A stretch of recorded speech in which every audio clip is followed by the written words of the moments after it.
Hiya, welcome back to Jlunce Reviews. My name is Jlunce, host of the show, and today we're talking about an album. I just got back from the gym, and I was just listening to the new Deftones album, Private Music.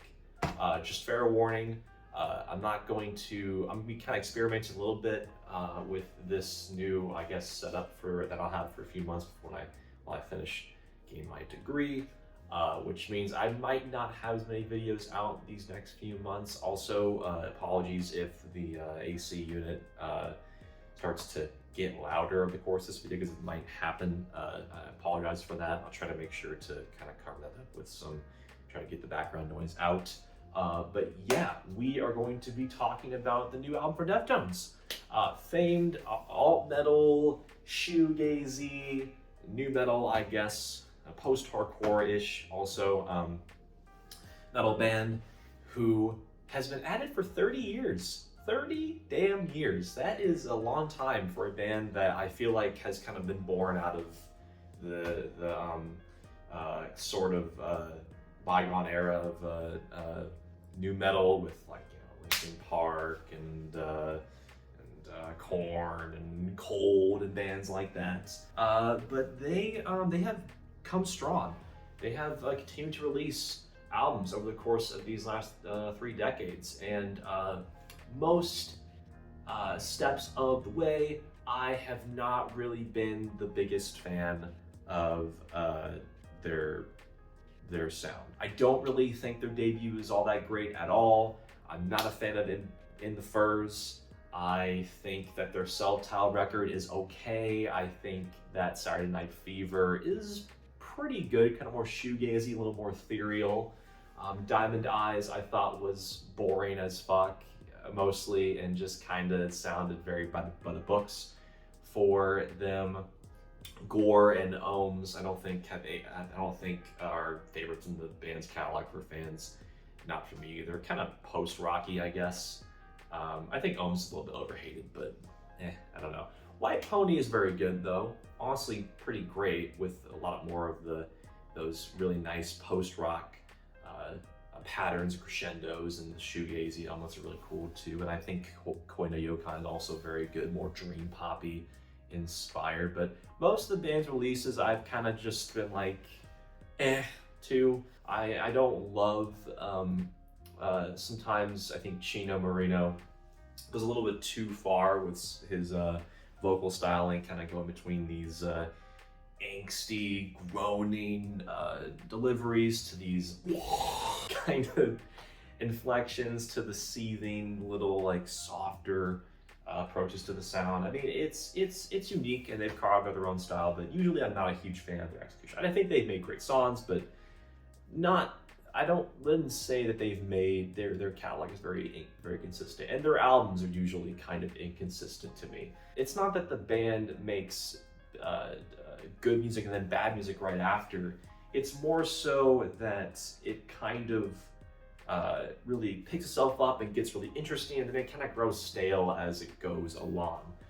A lot of the sounds kind of gel together, this big old mush, because there's just so much so much haziness, a big wall of sound, these fucking thick and big and bassy songs with these heavy guitars that kind of just, it's like chewing gum, it's like, oh, this is kind of interesting for a few songs, and it just kind of drones into your ears for a while. But I was a little bit interested in this new record because I caught whiffs of the 2 singles that dropped, and they kind of had a far more heavy and aggressive tone, and the mix was a little bit more interesting to me, which I think, and I think the 2 songs felt more distinct than usual in terms of the band's sound. And I gotta say, I think Private Music is the best album that the band has released since White Pony, if I'm being honest. I think the band has done a great job of adding these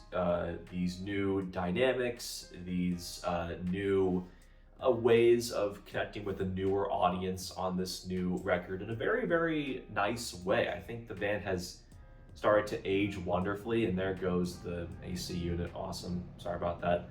Hopefully it's not too loud. But anyway, the band opens this new album with My Mind Is a Mountain. It has this heavy post-hardcore vibe. It's kind of short and sweet. It's almost a little bit closer to 3 minutes. A shorter track than typical Deftones song. But I love the snappy snares that hit with a lot of volume, and it's just really sounds aggressive, and just like the band has a fucking fire under their belly once again.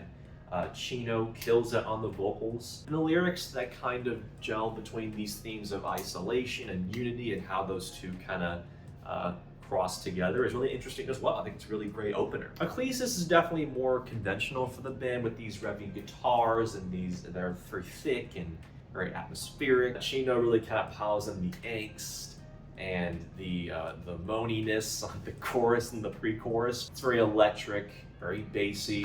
But I think that the production is more crisp. The mix is better. I think it still is a solid track compared to how this band would usually do it on albums like Diamond Eyes or something like that. Then we get to Infinite Source, which is, I think, the best song the band has released since White Pony, for sure. I think this song is excellent. I think it has a really nice punk quality to the melody and the guitars. I think Chino really sounds emotional on this track. He sounds like he really is just fraught with this feeling of finality, of reminiscing on past glories sort of thing, with the lyrics saying, last time adorning the stage, final wave and bow, raise your glass high, here's for years. I think a lot of fans have kind of speculated that this is maybe a track that's signifying this is the final swan song for the band,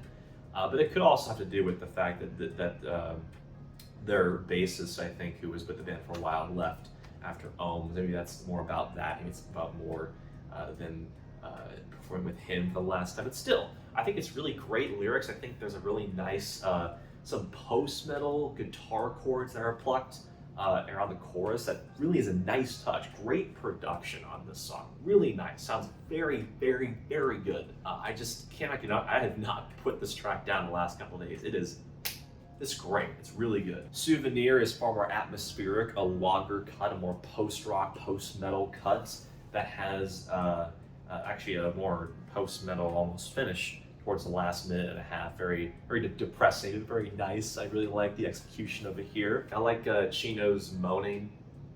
Pause. I really like his high vocal ascension that he hits us with in the pre-chorus. It sounds very, very nice, very ear-grabbing, very catchy. I really like that vocal performance there. CXZ is another very nice highlight for me, especially with Abe Cunningham's very nice drum leads. It doesn't peter out to this mushy, dreamy, and like just distorted wall of shoegaze. He hits us with this nice staccato drum rhythm as the chorus bouts through and the hook bouts through. It's really, really great, really catchy.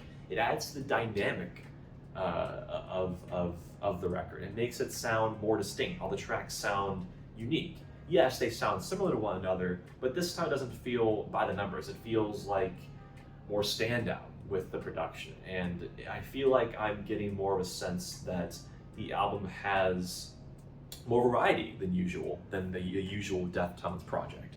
Milk of the Madonna is definitely a more aggressive cut too, also very post-hardcore inspired, almost a Glassjaw coloring book-esque. It's very fiery, which is very aligns perfectly with the really great religious themed chorus and the lyrical focus on this track. I think it's very, very catchy, interesting.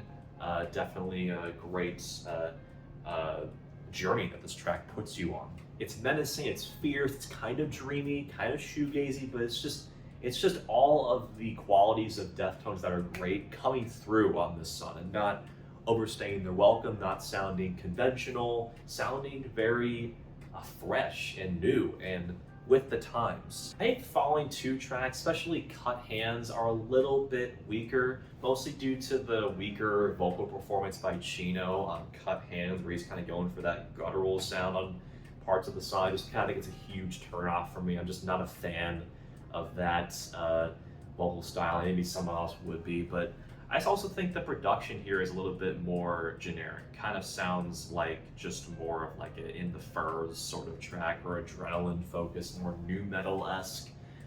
It's just a little bit too, it's kind of forgettable. It doesn't have the qualities of Deftones that make it, the modern Deftones that make it interesting, make it engaging to me. Departing the Body has a little bit of a weird intro with the kind of stoner metal, gruffer, very atmospheric first minute and a half. But as the track develops, I do like it a lot more. I think it's a really nice, solemn closing cut for the record that really hits hard, hits nice. I think that it's still a pretty quality closer. But man, as I'm listening to this record more and more, I like it and enjoy it more and more. It's just very shocking to me because, believe it or not, I kind of binged a lot of the band's records closer to the release of this album, because I knew I wanted to get to the band's whole catalog. And I was, by the time that this record was coming out, I was thinking, man, I don't know, maybe I kind of listened to too much over the course of the last day or two. I won't like this, but no, this feels fresh. This feels engaging. Really great production.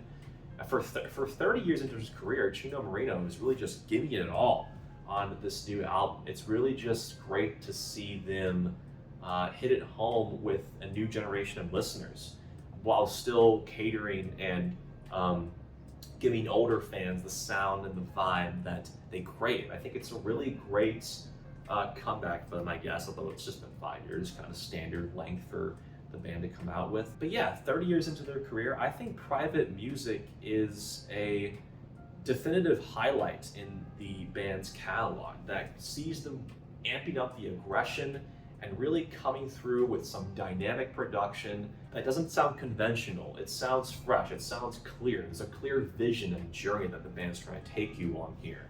I guess you could say that some qualities of the band's sound, like the different phase shifts in tone, and Chino's moany, angsty vocals are still there. And if you don't like Deftones' normal sound, you may not love this, but if you're looking for the band to come through with something a little bit more interesting, a little bit less by the books, and come through with something that really feels like they have something to lose for once, I think you should definitely check this out. At the height of their popularity, I think they come through with an album that is really, really quality and really, really engaging front to back, very consistent. It's a problem that a lot of Deftones albums, even White Pony, have had. I think this is pretty close to being as good as White Pony. Definitely one of my favorite Deftones projects. I'm gonna give this shit an 81.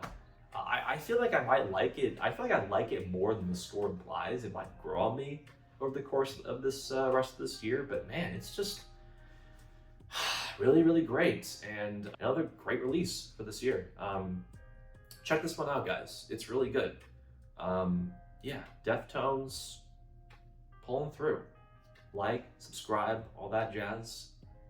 Listen to this new album, and Leve as well, which is also really good this week. A lot of stuff dropped this week. Too much stuff.